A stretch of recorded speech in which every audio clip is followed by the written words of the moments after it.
Good evening friends, আমি অমরনাথ তোমাদের সকলকে স্বাগত নেই তোমাদের প্রিয় YouTube channel MH education lab number 1 exam preparation app in West Bengal.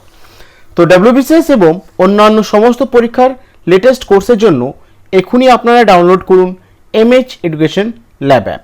সমস্ত লিঙ্ক কিন্তু ভিডিও ডেসক্রিপশনের মধ্যে প্রোভাইড করা আছে। ক্লিয়ার? চলো, তো আজকে তোমাদের সাথে মোস্ট ইম্পর্টেন্ট 25টা কোয়েশ্চেন করাবো, যেখানে প্রত্যেকটা question exam point of view থেকে খুবই ইম্পর্টেন্ট। যে সমস্ত ক্যান্ডিডেটরা ডব্লিউবিসিএস 2021-এর জন্য প্রিপারেশন করছো, তাদের প্রিপারেশনটাকে আরও বেটার করার জন্য কিন্তু এই কোর্সটা আনা হয়েছে। ভালো করে তোমরা কিন্তু ক্লাসগুলো ফলো করবে এবং যে সমস্ত প্রশ্নগুলো এখানে আলোচনা করা হচ্ছে প্রত্যেকটা প্রশ্ন কিন্তু খুবই ইম্পর্টেন্ট। ভালো করে পড়বে, দরকার পড়লে এগুলোকে একটু খাতায় নোট ডাউন করে রেখো, কারণ খুবই ইম্পর্টেন্ট কোশ্চেনগুলো হতে পারে এই ধরনের কোশ্চেন কিন্তু তোমাদের পরীক্ষায় আসতে পারে।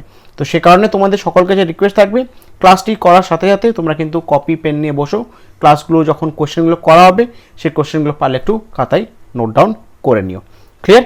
আর এই ক্লাসটির পিডিএফ এমএইচ এডুকেশন ল্যাবের টেলিগ্রাম চ্যানেলে কিন্তু শেয়ার করে দেওয়া হবে। এখনও যারা টেলিগ্রাম চ্যানেল জয়েন করনি, অতি অবশ্যই কিন্তু টেলিগ্রাম চ্যানেলের সাথে যুক্ত হয়ে যেও। লিঙ্ক কিন্তু ডেসক্রিপশন বক্সের মধ্যে প্রোভাইড করা আছে। ক্লিয়ার? চলো, তো আজকের ফার্স্ট কোশ্চেন দেখে নাও কি আছে। The song Vande Mataram was published in the novel dash. তো কোন নোভেলের মধ্যে বন্দে মাতরম পাবলিশড করা হয়েছিল? সঠিক উত্তরে এর অপশন বি, সেটা হচ্ছে আনন্দমঠ।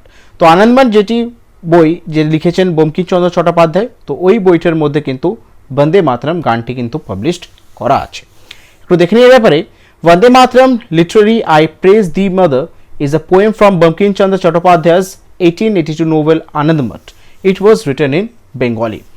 তো বন্দে মাতরম যার লিটারি মানে হচ্ছে আই প্রেজ দি মাদার, এটা হচ্ছে একটা কবিতা যেটি লিখেছেন বঙ্কিমচন্দ্র চট্টোপাধ্যায় তার 1882 সালের নোবেলের মধ্যে, সেটি হচ্ছে আনন্দমঠ।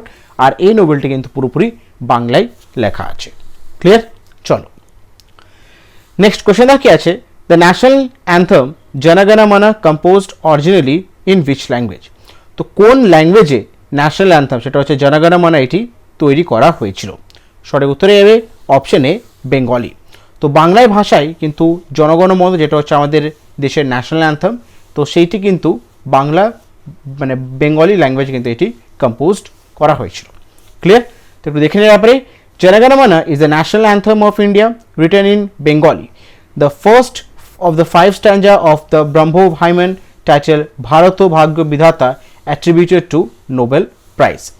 তো জনগণ মন হচ্ছে আমাদের দেশের ন্যাশনাল অ্যান্থম, আর এই ন্যাশনাল অ্যান্থমটি কিন্তু পুরোপুরি লেখা ছিল কিসে?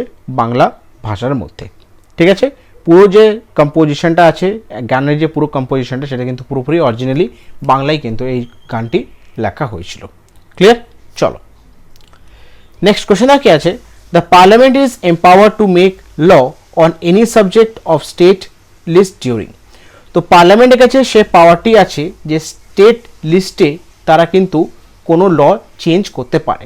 তো কোন সময় পার্লামেন্টের কাছে সে পাওয়ারটি আছে যে স্টেট লিস্টে সে কিছু চেঞ্জেস করতে পারে লয়ের উপরে? তো সেটি কোন সময়? সঠিক উত্তরে যাবে অপশন সি, সেটা হচ্ছে এমার্জেন্সি সময়। যদি দেশে কোনো এমার্জেন্সি হয়, তো তখন পার্লামেন্টের কাছে একটা ক্ষমতা আছে, পাওয়ার আছে, সেখান থেকে সে কিন্তু স্টেট লিস্টের কিছু লকে এম্পাওয়ারমেন্ট করতে পারে বা কিছু চেঞ্জেস করতে পারে। ক্লিয়ার? একটু দেখে নিয়ে ব্যাপারে, legislative during a national emergency the parliament becomes empower to make law on any subject mention in the state list.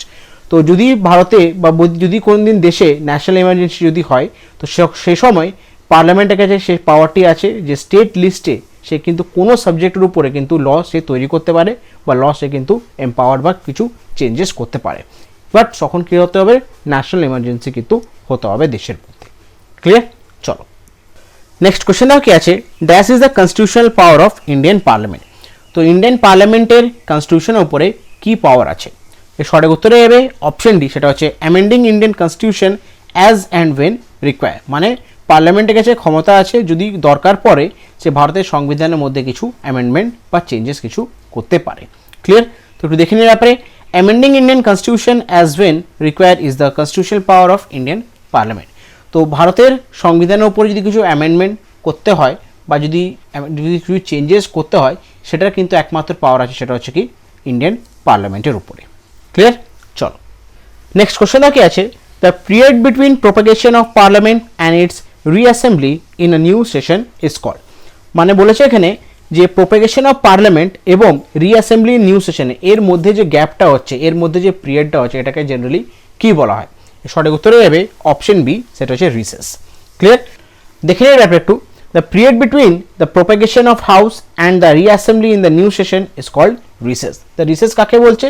Period between the propagation of a house and reassembly, হাউসের propagation এবং রিঅ্যাসেম্বলির মধ্যে যে time পিরিয়ডটা হয় বা পিরিয়ডটা হয় সেটাকে কি বলা হয়? রিসেস। ক্লিয়ার?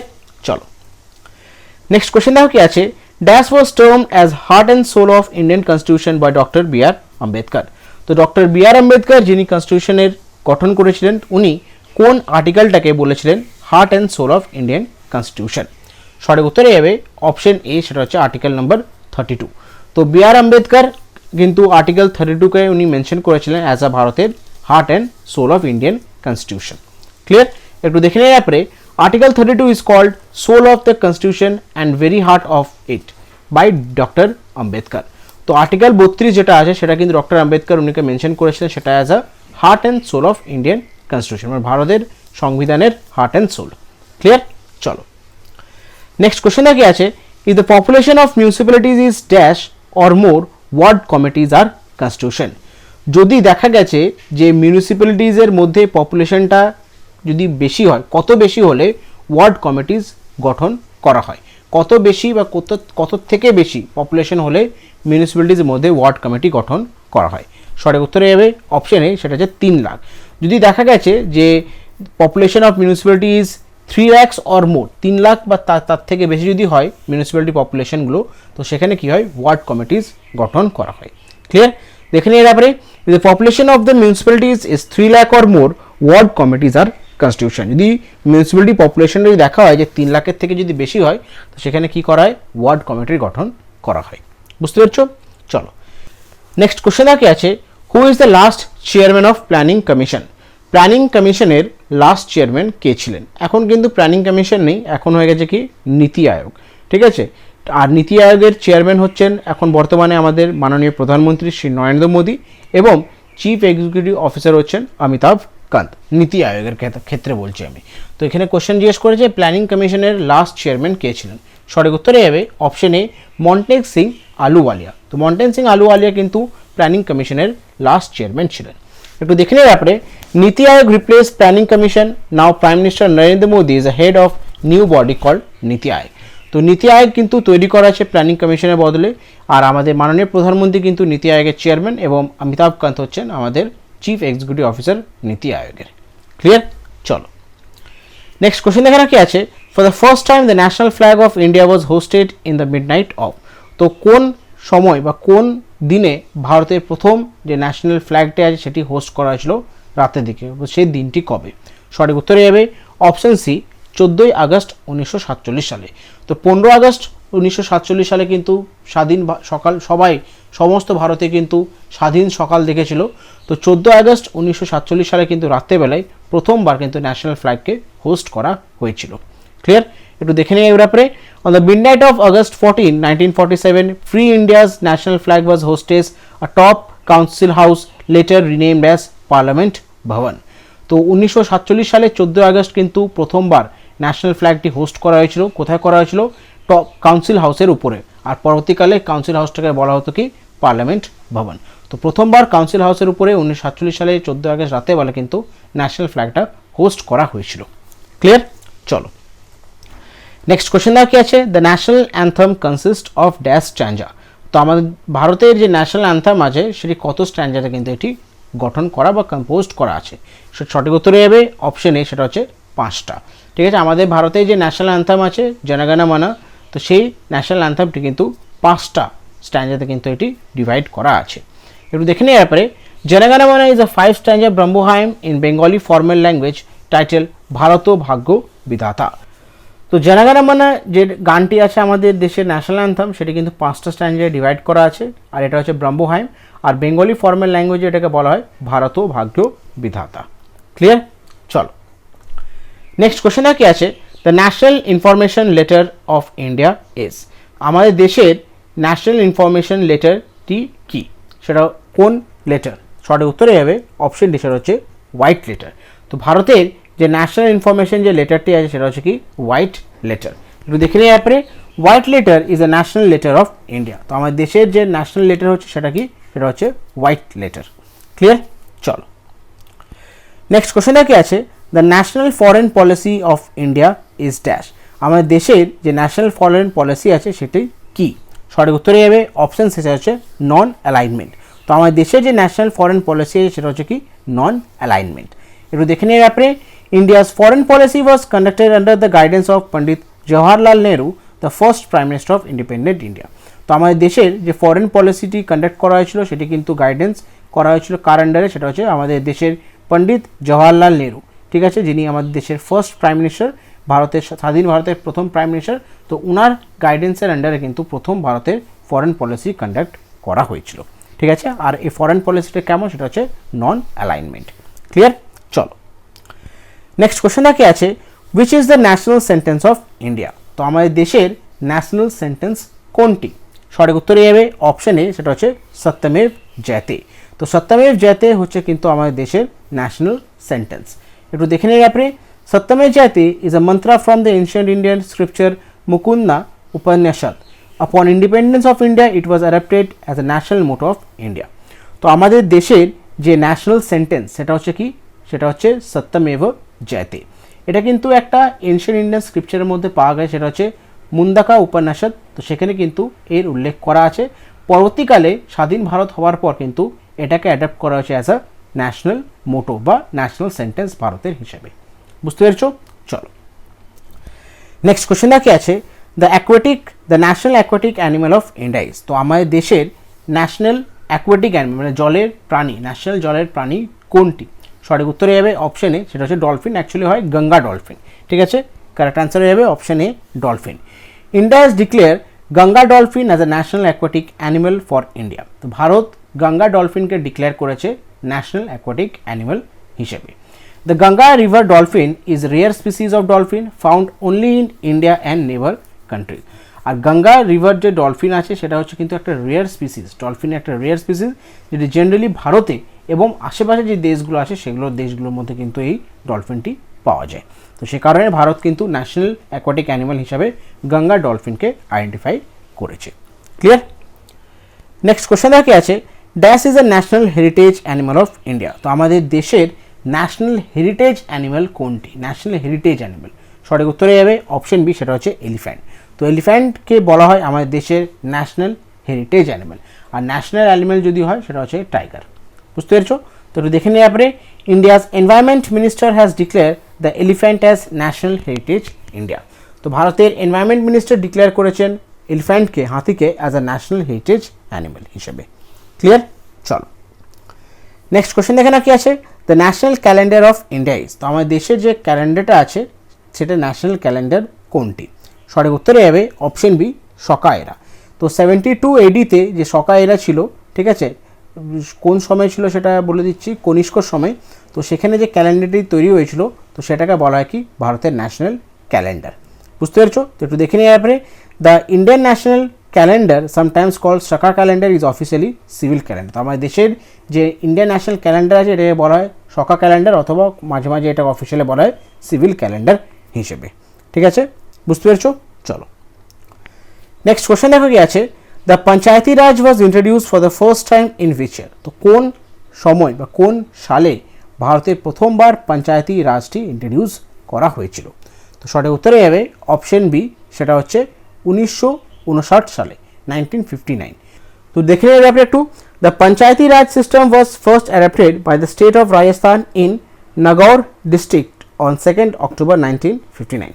তো পঞ্চায়েতি রাজ সিস্টেমটি প্রথম অ্যাডাপ্ট করেছিল কোন রাজ্য? সেটা হচ্ছে রাজস্থান। রাজস্থানের কোন একটা ডিস্ট্রিক্ট ছিল সেটা হচ্ছে নাগৌর ডিস্ট্রিক্ট, এটি তারা কিন্তু অ্যাডাপ্ট করেছিল ভারতের প্রথমবার পঞ্চায়েতি রাজ সিস্টেমটি। আর কোন দিনে? সেটা হচ্ছে 2 অক্টোবর 1959 সালে। ক্লিয়ার? চলো নেক্সট কোশ্চেন কি আছে, who among the following has been nominated to be common chairman of all zonal council. তো প্রত্যেকটা যে জোনাল কাউন্সিল আছে সেই জোনাল কাউন্সিলের মধ্যে কমন চেয়ারম্যান হিসাবে কাকে নমিনেট করা হয়? সঠিক উত্তরে যাবে option D, union home minister. তো আমাদের দেশের যে গৃহমন্ত্রী উনি কিন্তু প্রত্যেকটি জোনাল কাউন্সিলের উনি কিন্তু চেয়ারম্যান। ক্লিয়ার?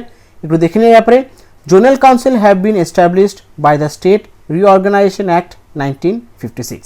তো জোনাল কাউন্সিল যেটি তৈরি করা হয়েছিল সেটি তৈরি করা হয়েছিল কখন? সেটা স্টেট রিঅর্গানাইজেশন অ্যাক্ট 1956 সালে যেটা হয়েছিল, সেখান থেকে কিন্তু জোনাল কাউন্সিল কিন্তু এস্টাবলিশড করা হয়েছিল। Union home minister has been nominated to be common chairman of all the zonal council. তো আমাদের দেশের গৃহমন্ত্রী কিন্তু প্রত্যেকটা জোনাল কাউন্সিলের কিন্তু কমন চেয়ারম্যান। বুঝতে পেরেছো? চলো নেক্সট কোশ্চেন বাকি আছে, national development council is a dash. তো আমাদের দেশে যে ন্যাশনাল ডেভেলপমেন্ট কাউন্সিল সেটি কি? সেটা হচ্ছে একটা অপশন বি, নন কনস্টিটিউশনাল বডি। তো আমাদের দেশের ন্যাশনাল ডেভেলপমেন্ট কাউন্সিল হচ্ছে একটা নন কনস্টিটিউশনাল বডি। একটু দেখে নিয়ে ব্যাপারে national development council NDC is an executive body established by government of India in August 1952, which is neither a constitutional nor a statutory body. তো আমাদের দেশের যে ন্যাশনাল ডেভেলপমেন্ট কাউন্সিল হচ্ছে সেটা হচ্ছে একটা এক্সিকিউটিভ বডি, যেটা এস্টাবলিশ করা হয়েছিল 1952 সালে আগস্ট মাসে ভারত সরকারের দ্বারা। আর এটা একটা কনস্টিটিউশনাল বডি নয়, আর নট আ স্ট্যাচুনারি বডি। ঠিক আছে, কোনোটিই নয় কিন্তু। তাহলে এটা কি একটা? এটা হচ্ছে একটা নন কনস্টিটিউশনাল বডি। এটা কনস্টিটিউশনাল বডিও নয় এবং স্ট্যাচুটরি বডিও নয়, এটা হচ্ছে একটা নন কনস্টিটিউশনাল বডি, সেটা ন্যাশনাল ডেভেলপমেন্ট কাউন্সিল। ক্লিয়ার? চলো নেক্সট কোশ্চেন কি আছে, in which year interstate council was constituted under article 263। তো কোন সালে প্রথমবার আর্টিকেল 263 আন্ডারে ইন্টারস্টেট কাউন্সিল কিন্তু তৈরি করা হয়েছিল? তো সেই সালটি কত? সঠিক উত্তর যাবে অপশনে 1990 সাল। তো 1990 সালে আর্টিকেল 263 আন্ডারে প্রথমবার কিন্তু ইন্টারস্টেট কাউন্সিল কিন্তু তৈরি করা হয়েছিল। ঠিক আছে, একটু দেখে নেওয়ার ব্যাপারে the interstate council was established under article 263 of the Constitution of India through a presidential order dated 28 May 1990। তো 28 মে 1990 সালে প্রেসিডেন্সিয়াল অর্ডার পেয়ে ভারতে কিন্তু ইন্টারস্টেট কাউন্সিলটি কিন্তু গঠন করা হয়। আর এটি কোন আর্টিকেল আন্ডারে করা? সেটা হচ্ছে আর্টিকেল 263। তো প্রেসিডেন্সিয়াল অর্ডার পেয়ে কিন্তু ভারতের কিন্তু তৈরি করা হয় ইন্টারস্টেট কাউন্সিল, সেটা 28 মে 1990 সালে। বুঝতে পেরেছো? চলো নেক্সট কোশ্চেন এখানে কি আছে, আ জাজ of high court can hold office until the age of. হাইকোর্টের জাজ কতদিন সে অফিস হোল্ড করতে পারে, মানে কতদিন সে হাইকোর্টে সে জাজ হতে পারে? সঠিক উত্তর এর অপশন বি, সেটা হচ্ছে 62 ইয়ার্স। তো এর ব্যাপারটা দেখে নিই আমরা, আ জাজ of high court can hold office until the age of 62 years. তো জাজ, হাইকোর্টের জাজ কিন্তু 62 বছর পর্যন্ত কিন্তু সে হাইকোর্টের জাজ হিসাবে থাকতে পারে। আর জাজ of supreme court can hold office until 65 years. আর সুপ্রিম কোর্টের জাজের কিন্তু ম্যাক্সিমাম এজ হচ্ছে সেটা হচ্ছে 65 ইয়ার্স। 65 এজের পর কিন্তু তাকে সেখান থেকে রিটায়ারমেন্ট করতে হবে। বুঝতে পেরেছো? চলো নেক্সট কোশ্চেন এখানে কি আছে, jurisdiction of the supreme court has dash fold. তো আমাদের দেশের যে সুপ্রিম কোর্টে যে জুরিসডিকশন আছে সেগুলো কত ফোল্ড, সেটা কত ফোল্ড? সঠিক উত্তরে যাবে অপশান সি, সেটা হচ্ছে 3 ফোল্ড জুরিসডিকশন। তো আমাদের দেশের সুপ্রিম কোর্টে যে জুরিসডিকশন আছে সেটা হচ্ছে 3 ফোল্ড। একটু দেখে নেওয়ার ব্যাপারে originally appellate and advisory the jurisdiction of supreme court is 3 fold.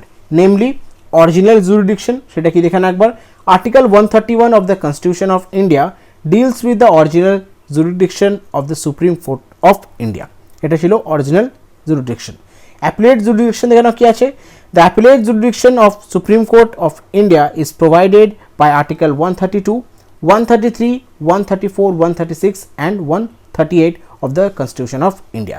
And advisory jurisdiction দেখানো কি আছে, advisory jurisdiction of Supreme Court of India is provided by Article 143 of the Constitution of India. তো আমাদের দেশের যে ভারতের যে সুপ্রিম কোর্টের যে জুরিসডিকশন আছে সেটা 3টে ভাগে আছে।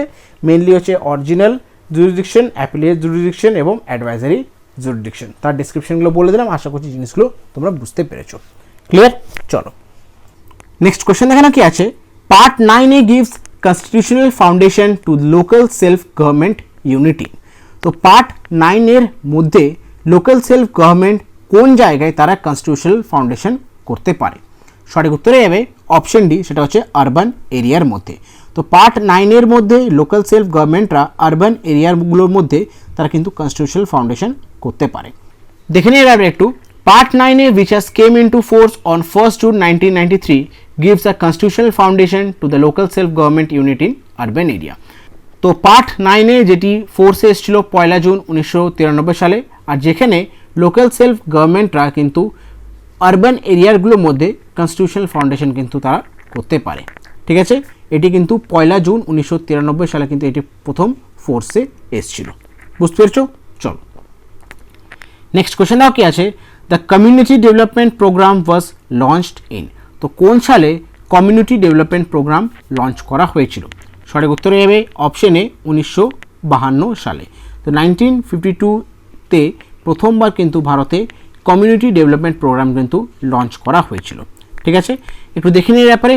The community development programme was launched on pilot basis in 1952 to provide for substantial increase in country's agriculture program and for improvement in the system of communication in rural health and hygiene and in rural education, and also to effect the direct process of integrated culture change aimed at transforming the social and economic life of villagers. তো 1952 সালে যে community development প্রোগ্রামটি launch করা হয়েছিল সেটি কিন্তু পুরোপুরি launch করা হয়েছিল ভিলেজ কমিউনিটির জন্য। ঠিক আছে, সেখানে কি করা হয়েছিল, ভারতের যে এগ্রিকালচারাল প্রোগ্রামটাকে ইমপ্রুভমেন্ট করার জন্য, রুরাল হেলথ এবং হাইজিন, রুরাল এডুকেশন এগুলোকে ইমপ্রুভমেন্ট করার জন্য এবং ভিলেজেসদের সোশ্যাল এবং ইকোনমিক যে লাইফস্টাইলটা সেটার মধ্যে কিছু ট্রান্সফর্ম বা চেঞ্জেস আনার জন্য কিন্তু 1952 সালে কমিউনিটি ডেভেলপমেন্ট প্রোগ্রামটা কিন্তু লঞ্চ করা হয়েছিল। আর পুরোপুরি কিন্তু ভিলেজার্স লাইফস্টাইল, ভিলেজারের মধ্যে এগ্রিকালচার, পড়াশোনা, লাইফস্টাইল, ইকোনমিক এই সমস্ত জিনিসগুলোকে ডেভেলপমেন্ট করার এবং কিছু চেঞ্জেস আনার জন্য কিন্তু কমিউনিটি ডেভেলপ প্রোগ্রামটি লঞ্চ করা হয়েছিল। বুঝতে পেরেছো? চলো তো আজকের শেষ প্রশ্ন দেখে না কি আছে, in which year union territories were introduce in India. তো ভারতে কোন সালে ইউনিয়ন টেরিটরিজগুলোকে ইন্ট্রোডিউস করা হয়েছিল? সঠিক উত্তরে যাবে অপশন সি, সেটা হচ্ছে 1956 সালে। তো ভারতে 1956 সালের প্রথমবার ইউনিয়ন টেরিটরিজ ইন্ট্রোডিউস করা হয়েছিল। ক্লিয়ার? একটু দেখে নিয়ে ব্যাপারে। The concept of union territory is a unique to India, first introduce in the state reorganisation act of 1956। তো ভারতের মধ্যে যে ইউনিয়ন টেরিটরি কনসেপ্টটি সেটা কিন্তু ইউনিক ছিল, আর এটি প্রথমবার ইন্ট্রোডিউস করা হয়েছিল সেটা হচ্ছে 1956 সালে স্টেট রিঅর্গানাইজেশন অ্যাক্টের থ্রুতে, কিন্তু প্রথম এটি ইন্ট্রোডিউস করা হয়েছিল ভারতের মধ্যে। বুঝতে পেরেছো? তো এগুলো ছিল আজকের বিশেষ 25টা কোয়েশ্চেন পলিটির উপর, যেগুলো তোমার সাথে ডিসকাস করলাম। খুবই ইম্পর্টেন্ট কোয়েশ্চেনগুলো কিন্তু ভালো করে পড়বার চেষ্টা করবে, মনে রাখার চেষ্টা করবে, এবং যে সমস্ত প্রশ্নগুলো আলোচনা করেছি যদি তোমরা সময় পাও এগুলোকে একটু খাতায় ভালো করে নোট ডাউন করে নেবে, কারণ যত লিখবে তত তোমাদের ভালো করে মনে রাখতে পারবে, এবং লিখলে দেখবে লেখার একটা হ্যাবিটও হবে এবং জিনিসটা আরও দিন তোমাদের বহু দিন কিন্তু মনে রাখতে পারবে নিজের মধ্যে। তো সে কারণে রিকোয়েস্ট করি জিনিসগুলোকে একবার ভালো করে খাতায় নোট ডাউন করে নেবা। ক্লিয়ার? আর একটা ইনফরমেশন তোমাদের সকলকে শেয়ার করব, আজকের পিডিএফ তোমরা পেয়ে যাবে কিন্তু টেলিগ্রাম চ্যানেলে। আর এখনও যারা আমাদের টেলিগ্রাম চ্যানেল জয়েন করে তারা অতি অবশ্যই কিন্তু ডিসক্রিপশন বক্সের লিঙ্ক প্রোভাইড করা আছে, সেই লিঙ্কটা ক্লিক করে কিন্তু আমাদের টেলিগ্রাম চ্যানেলের সাথে তোমরা যুক্ত হয়ে যাও। সমস্ত ক্লাসের পিডিএফ নোটিফিকেশন তোমরা কিন্তু টেলিগ্রাম চ্যানেলের সাথে তোমরা পেয়ে যাবে। বুঝতে পেরেছো? আর একটা ইনফরমেশন দেওয়ার আছে, সেটা হচ্ছে এখনও যারা আমাদের এমএইচ এডুকেশন ল্যাব অ্যাপটি ডাউনলোড করেনি অতি অবশ্যই কিন্তু এমএইচ এডুকেশন ল্যাব অ্যাপটি ডাউনলোড করে নাও। সেখানে কিন্তু বিভিন্ন WBCS-এর উপরে কোর্স চলছে, তোমাদের যে কোর্সে এনরোলমেন্ট করতে ইচ্ছুক তোমরা সেখানে এনরোলমেন্ট করতে পারো। যদি তোমাদের কোনো ডিসকাউন্টে যদি প্রয়োজন হয় অবশ্যই তোমরা কিন্তু আমাদের সাথে কন্ট্যাক্ট করবে, তোমাদের কিন্তু ডিসকাউন্ট প্রোভাইড করা হবে। ক্লিয়ার? তো আজকে ক্লাসটি আমি এখানে শেষ করছি। ক্লাস যদি ভালো লেগে থাকে, ইনফরমেটিভ লেগে থাকে, অবশ্যই রিকোয়েস্ট করবো আমাদেরকে মোটিভেট করার জন্য ভিডিওটা লাইক করো, নিজের বন্ধুবান্ধব গ্রুপসের মধ্যে ভিডিওটা শেয়ার করো। এখনও যারা চ্যানেলটি সাবস্ক্রাইব করেনি অতি অবশ্যই চ্যানেলটি সাবস্ক্রাইব করে দিও এবং পাশে থাকা যে বেল আইকনটা আছে সেটি প্রেস করে দিও। যখনই কোনো ভিডিও আপলোড হবে চ্যানেলে তোমাদের কাছে নোটিফিকেশন চলে যাবে। Thank you.